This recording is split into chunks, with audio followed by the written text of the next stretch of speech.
হাইকোর্টত Apple কৰিম আৰু আজীৱন জেলত থাকোঁতে বড়োলেণ্ড হৈ যাব। खुलुमबाय रायजोफोर गिबिसिनथाराव खिथां केब्ल इउटुब चेनेलनिफ्राय रायजो राजा बयनिसिमबो दिनैनि फुंबिलिनि गोजोननाय जासिहरग्रोनाय जाबाय। स' लोगोफोर आं दिनैबो नोंसोरजों सावरायलायनो जोंनि बर' रायजो राजाफ्रा माबायदि थगायजादों बिनि सायावहाय जों सावरायलायगोन। नैबे एनडेबि बिदा फंबायफोरनि सायावहाय जोङो सावरायलायगोन। लोगोसे जोङो बिनि उनावहाय बिसोरखौ लाफानानै नैबे कास्टम बसुमतारी, बिक्रम दैमारी, प्रहलाद ब्रह्म आरो रिन्जय बर' लोगोसे बिपिएफनि सीएम बिसोरखौ लानानै जोङो दिनै सावरायलायगोन दे रायजो राजा नोंथांमोन। दिनै गिबिसिनथारावहाय नोंथांमोना मोजाङै खोनासंनानै ला जायफ्रा खोमा दङ। एक्चुअली बे भिडिअआ स्पेसियेलि मा होननानै बुङो सेला बेला बिपिएफ आइटिसिएल फोरनि थाखाय बांसिन खोनासंजाथावना दै रायजो राजा नोंथांमोन। आरो बिपिएफ लाभार बिजेपि सापर्टार्स बिथांमोननि थाखाय बे भिडिअआ इम्परटेन्ट होननानै आं सानो दै रायजो राजा नोंथांमोन। दा जोंनि बर'फोरनि गेजेरावहाय बिपिएफखौ सापर्ट खालामग्रा बिथांमोना बांसिन मोजां भिडिअखौ नाया। बिनि थाखायनो बिसोरनि खर'आवहाय साननाय हनाय आरो हारिनि थाखाय बिसोरनि खर'आवहाय बारा सेन्टिमेन्ट थाया। मिथिबाय दा रायजोफोर? अब्ला रायजो राजा नोंथांमोना बे समावहाय एसे खोनासंनानै लादो। एनडेबि फाउन्डार रन्जन दैमारी सारा जेब्लानाखि जेलाव थांथ'आखैमोन, बिटिआर एकर्ड जादों। एकर्ड जानानै फैनायनि उनावहाय अदालगुरिनि एनडेबि केम्पआवहाय थानानै बिथाङा मा बाथ्रा बुंदों नोंथांमोना मोजाङै खोनासंब्लानो जाबाय। आंनियाव फैबाय थादों, रायलायदों, खोन्थादों माबायदि खालामनो नागिरदों। नाथाय जोंहा आं बुंदों जे नोंथांमोना आंखौ लाइफार होबाय, आं दिनै जेलाव दङ, आंहा मा बुंनांगौ दं। बेनिखायनो जायफ्रा बाहेरायाव दं, जायफोरखौ जोंनि नेशनेल डेम'क्रेटिक फ्रन्ट अफ बर'लेण्डनि जेनेरेल एसेम्ब्लिया थान्दै महरै सायख'ना हरदों साबा, बिथांमोनजों जेसे हायो रायलायबानो जाबाय। बेबायदिहै आंनिफ्राय बुंबाय थादोंमोन। थेवबो आंखौ लानानै थांदों आरो बेबायदिनो जिफोर थामथिम खालामबाय बेफोरखौ जोंबो मोजाङै बिजिरजों नायदों आरो सम खाबुखौ नायनानै, समनि थासारिखौ नायनानै, समखौ नायनानै जों गासैबो दिल्लीयाव जायफोरा दंहैयोमोन रायलायलायनानै जों जाथोंसै, फोजोबथोंसै बे जोंनि नांनायखौ। बिनि उनाव आरो गोदानै नांनाया जोबनो गैया। जों बबेजों माबायदि नांलांनो हायो जों नांलांफिनबाय थानो हागोन होननानै जों थि लादों। आरो बेबायदिनो जोंनो एनडिबिपिनि बिथां सोमखोर गोबिन्द बसुमतारियाबो फननि गेजेरजों रायलायहरदों, मारै जागोन बोरै जागोन, मा खालामनाया मोजां। प्रमद बर' एबसुनि प्रेसिडेन्ट बिथाङाबो रायलायहरदों, धीरेन बर' बिथाङाबो रायलायहरदों। बे जों गासैबो फननि गेजेरजों जों रायलायलायनो मोनाबाबो दिल्लीयाव जियानो जाथोंसै, मोजां गाज्रिखौ जों सानना लाब्लानो, मा मोनदों मा मोनाखै बेखौ सानना लाब्लानो जों एकर्डखौ खालामनानै जि मोनदों बेफोरखौनो मोजां मावलांनानै आरो गोदानै सानफिननानै दावगालांनो हागोन होननानै जों गासैबो थांनाय 27 जानुवारियाव इन्डियान प्राइम मिनिस्टार नरेन्द्र मदिनि आशीर्बादाव बा बोराव आरो इन्डियाननि नखर बिफाननि मन्थ्रिनि प्रेजेन्सआव एनडिएफबि मोनब्रैबो, एबसु आरो लोगोसेनो इउबिपिअ आरो भारत सरकार आरो आसाम सरकारनि गेजेराव मोनसे जारिमिनाव मख'जाथावै बर'नि गेजेराव थामथि गोरोबथाया जालाङो। ओंखायनो आं दिनै बेखिनि समाव इन्डियानि प्राइम मिनिस्टार नरेन्द्र मदि आरो इन्डियानि हम मिनिस्टार अमित शाह आरो लोगोसेनो आसामनि चिफ मिनिस्टार सर्बानन्द सन'वाल आरो फाइनान्स मिनिस्टार बिथां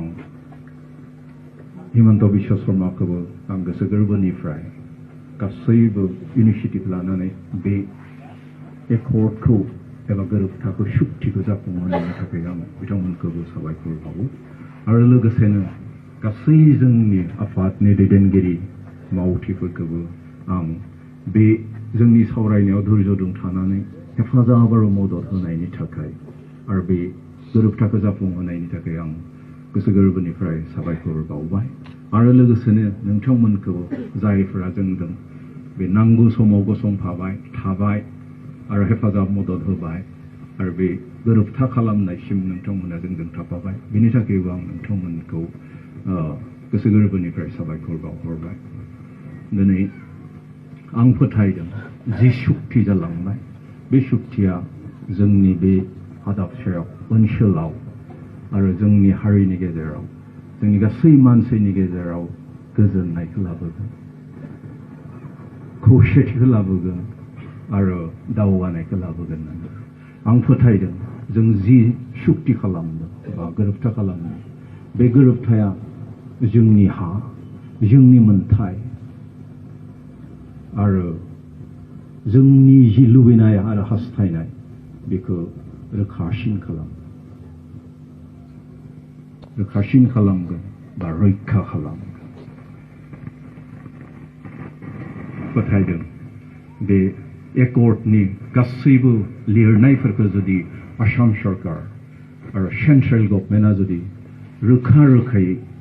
मावफुङोब्ला फोथायदों जोंनि बे बर'लेण्डआ जोंख्लाबगोन आरो जों दावगागोन मानसि महरै हारि महरै आं फोथायदों जों जोंनि हायाव जों जोंनि सिनायथिदों जोंनि साननाय हनायजों जों बे बुहुमनि बिखायाव खर' गोजौ खालामनानै बिखाखौ फोद्दा दैखांनानै जों थांनानै थानो हागोन होननानै दिनै रायजो राजाफोरा खोनासंदोंना खोनासङाखै आं बेखौ मिथिया नाथाय गोबां जोङो खोनाबोगासिनो दङ नङा होमब्ला एनडिएफबिआ थगायबाय एनडिएफबिखौ थगायबाय इउपिपिएल नि सिएम प्रमद बर' सारा एनडिएफबिफोरखौ थगायबाय होननानैहाय गोबांथार बुंबोगासिनो दङ रायजो राजाफोरखौहाय थगायबोगासिनो दङ सोर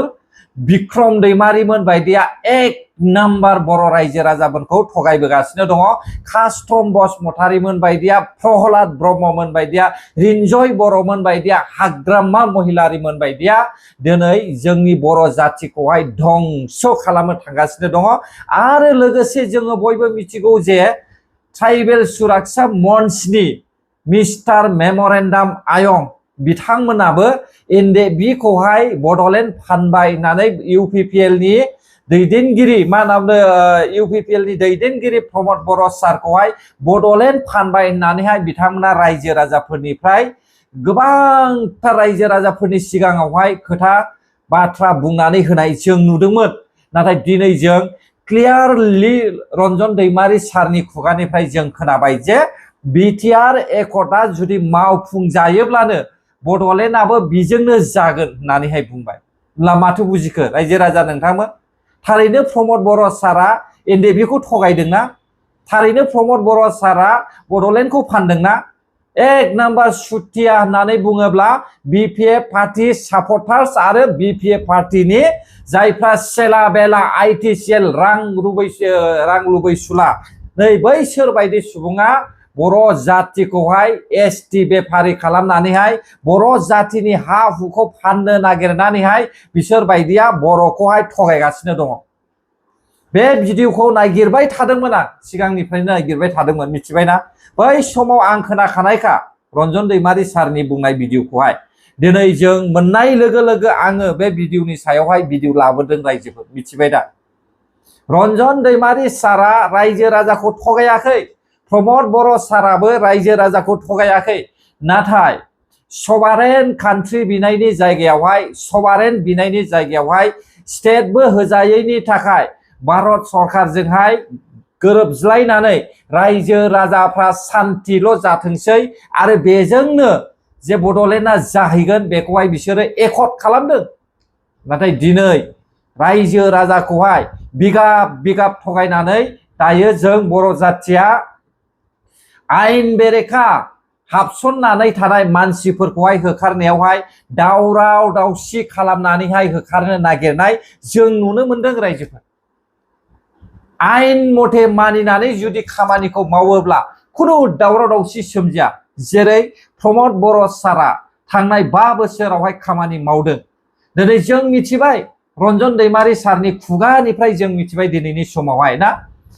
आंबो सानदोंमोन थगायमारदों नामा नाथाय आं नुदों बिटिआर एकर्डआवहाय माब्लाबाबो बड'लेण्डआ फाइनाल एन्ड कमप्रेहेनसिभ जाबाय होननानै बेयाव लिरनायानो गैखाया रायजोफोर मिथिबाय दा बे बिटिआर एकर्डनि गेजेरजोंनो दे बर' जातिया बड'लेण्ड मोननो थांगासिनो दङ बेखौहाय नायनो बानानै बड'लेण्ड जायोब्ला हाग्रामा महिलारिया सिटआव जिरायनो मोननाय नङा साननानै दिनै बर' जातिखौहाय बिगाब बिगाब थगायनानैहाय सिटआव जिरायफिननाय जों नुदों रायजोफोर आरो भारत सरकाराबो बड'लेण्ड होनांजानो गिनानै सासे आदुवा बायदि लिडारखौहाय जोंनि बर' हारिनिफ्राय सायख'नानै देरहाहोनाय बे नोजोरखौ जों नुदों नाथाय दिनै जों खोनादों रायजो राजा नोंथांमोन एनडिएफबि फाउन्डार रन्जन दैमारि सारा मा बुंखो अब्ला हयथ' नोंथांमोना भिडिअखौ कमप्लिट खोनासङा ना मोजां मोनना गाज्रि मोननायनि थाखाय मोजां भिडिअखौ खोनासङैनि थाखाय नोंसोरो साननो हनो रोङा आरो नोंसिनि खर'आवहाय गियाना हाबा बिनि थाखायनो नोंथांमोना रायजो राजाफोरखौहाय थगाय थसि फैसाखौल' होसोनानै दिनै हारिखौहाय अलखदाव खोख्लैनो थांगासिनो दङ जों बेखौसो नुदों रायजोफोर मिथिबाय इउपिपिएल पार्टिया जोबा इउपिपिएल पार्टिया गोरानिफ्राय गोरासो जानो थांगासिनो दङ मिथिबाय दा रायजो राजा नोंथांमोन दा नै नायदो थाव बानलु संख्रिनि दामा मैगं थाइगंनि दामा माइ माइरंनि दामा बारायगासिनो दङ बे माइ माइरं थाव बानलु संख्रिया मानो बारायनांगौ ना रायजोफोर पेट्रल डिजेला बारायनो हागौ नाथाय थाव बानलु संख्रि मैगं थाइगंनि दामा माब्लाबाबो बारायनो नाङा आसामावहाय मिथिबाय दा अलरेडि बिजेपि सरकारा बेखौहाय सिगांनो खालामनानै दोनखानाय इलेक्शननि थाखायसो बिसोरो दोनथ'दोंमोन रायजो राजाखौहाय थगायनानैहाय दा जादो बिजेपि सरकार ना बिजेपि सरकारखौ जायफ्रा सापर्ट खालामदों सहायदो दाना ना मा बुङो रायजोफोर आरो बे इभिक्शननि बाथ्राया बेखौ दावराव दावसि खालामनानैहाय मिस्टार मेमरेन्डाम मोनखौहाय सापर्ट खालामनानैहाय बुख्रुब सुख्रुब खालामलायनानै जुदि खामानि मावोब्ला